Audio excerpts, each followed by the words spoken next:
ವೈಕುಂಠ ಏಕಾದಶಿ ದಿನದಂದು ದೇಶದಾದ್ಯಂತ ವಿಷ್ಣು ದೇವರ ದೇವಾಲಯಗಳಲ್ಲಿ ವಿಶೇಷ ಪ್ರಾರ್ಥನೆ, ಪೂಜೆ, ಪುನಸ್ಕಾರಗಳು, ಯಜ್ಞಗಳು, ಪ್ರವಚನ ಸೇರಿದಂತೆ ಅನೇಕ ಧಾರ್ಮಿಕ ಆಚರಣೆಗಳನ್ನು ಶ್ರದ್ಧಾ ಭಕ್ತಿಯಿಂದ ಆಚರಿಸಲಾಗುತ್ತದೆ.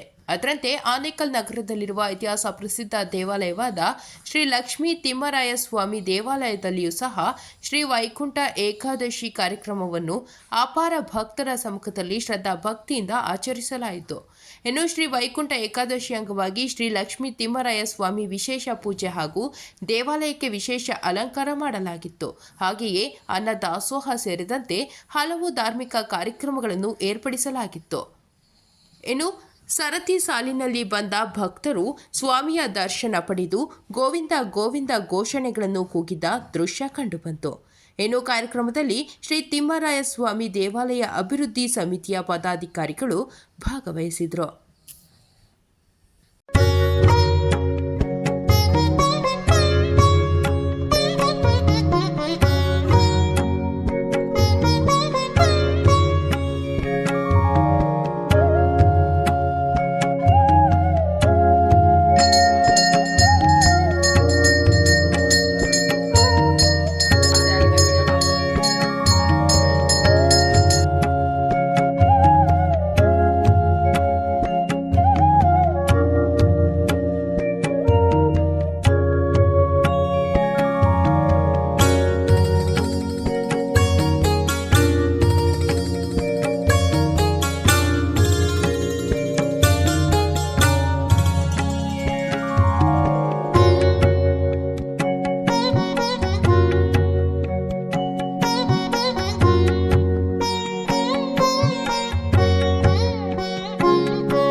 ಗೋವಿಂದ ಗೋವಿಂದ.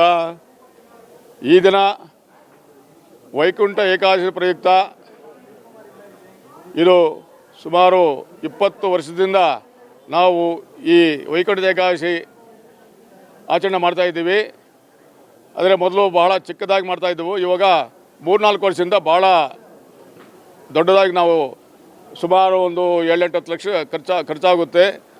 ಇದು ನಮ್ಮ ಕಮಿಟಿಯಿಂದ ನಾವು ಎಲ್ಲರೂ ಸೇರಿ ಮಾಡ್ತಾಯಿರೋದು. ಇದಕ್ಕೆ ನಿಜವಾಗ್ಲೂ ಹೇಳಿದ್ರೆ ಹುಡುಗರಿದ್ದಾರೆ, ಒಂದು 15-20 ಜನ ಹುಡುಗರಿದ್ದಾರೆ. ಅದರಲ್ಲಿ ವಿಶೇಷವಾಗಿ ದೀಪು, ವೆಂಕಟಸ್ವಾಮಿ ರೆಡ್ಡಿ ಇವರೆಲ್ಲ ಭಾಳ ಸಪೋರ್ಟ್ ಆಗಿದ್ದಾರೆ. ಇವರಿಂದನೇ ಇಷ್ಟು ವಿಜೃಂಭಣೆಯಾಗಿ ವೈಕುಂಠ ಏಕಾದಶಿ ನಡೀತಾ ಇರೋದು. ಅವರಿಗೆಲ್ಲ ನಮ್ಮ ಅಭಿನಂದನೆಗಳು. ಮತ್ತು ಕಮಿಟಿಯವರು ಅಧ್ಯಕ್ಷರು Munireddy IFS, secretary Gopal Reddy and Purushottama Reddy, ಖಜಾಂಚಿ YVS ರೆಡ್ಡಿ ಇವರೆಲ್ಲ ಇವರು ಮುಂದೆ ಹಿಂದೆ ನಿಂತ್ಕೊಂಡು ಅವರೇ ಮುಂದೆ ಹೋಗಿ ಅವರೆಲ್ಲ ಹುಡುಗರು ಮುಂದೆ ಹೋಗಿ ಭಾಳ ಚೆನ್ನಾಗಿ ಮಾಡ್ತಾಯಿದ್ದಾರೆ. ಈ ದೇವಸ್ಥಾನ ಸುಮಾರು 1000 ವರ್ಷಗಳ ಹಿಂದೆ ಕಟ್ಟಿರೋದು.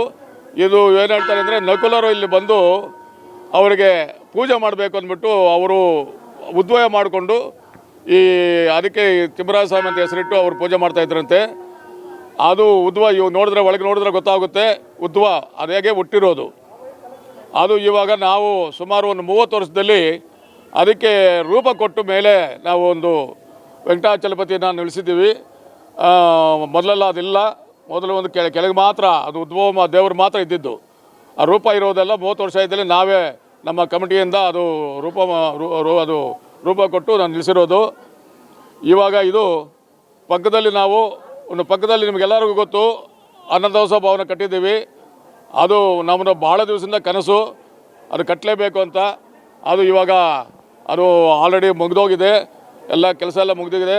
ಫೆಬ್ರವರಿ 8ನೇ ತಾರೀಕು ನಾವು ಅದು ಪ್ರಾರಂಭೋತ್ಸವ ಮಾಡಬೇಕು ಅಂತ ನಾವು ತೀರ್ಮಾನ ಮಾಡಿದ್ದೀವಿ. ಅದಕ್ಕೆ ನಮ್ಮ ಮುಜರಾಯಿ ಇಲಾಖೆಯ ಮಾನ್ಯ ಮಂತ್ರಿಗಳಾದ ರಾಮಲಿಂಗಾರೆಡ್ಡಿ ಅವರು ಅದು ಪ್ರಾರಂಭ ಮಾಡ್ತಾಯಿದ್ದಾರೆ. ಅವರ ಹಸ್ತದಿಂದ ಪ್ರಾರಂಭ ಮಾಡ್ತಾಯಿದ್ದಾರೆ. ನಾವು ಭಕ್ತಾದಿಗಳ ವಿನಂತಿ, ಎಲ್ಲರೂ ಆವತ್ತು ಫೆಬ್ರವರಿ 8ನೇ ತಾರೀಕು ಬರಬೇಕಂತ ನಾವು ಕೇಳ್ಕೊಳ್ತಾ ಇದ್ದೀವಿ. ಎಲ್ಲ ನಿಮ್ಮ ದುಡ್ಡಿಂದನೇ ಆಗಿರೋದು, ಬೇರೆ ಏನೂ ದುಡ್ಡಿಲ್ಲ. ಭಕ್ತರು ಕೊಟ್ಟಿರೋ ದುಡ್ಡನ್ನೇ ಅನ್ನದಾಸೋಹ ಭವನ ಕಟ್ಟಿರೋದು. ದಯವಿಟ್ಟು ನೀವೆಲ್ಲ ಬರಬೇಕಂತ ಕೋರ್ಕೊಳ್ತಾ ಇದ್ದೀವಿ.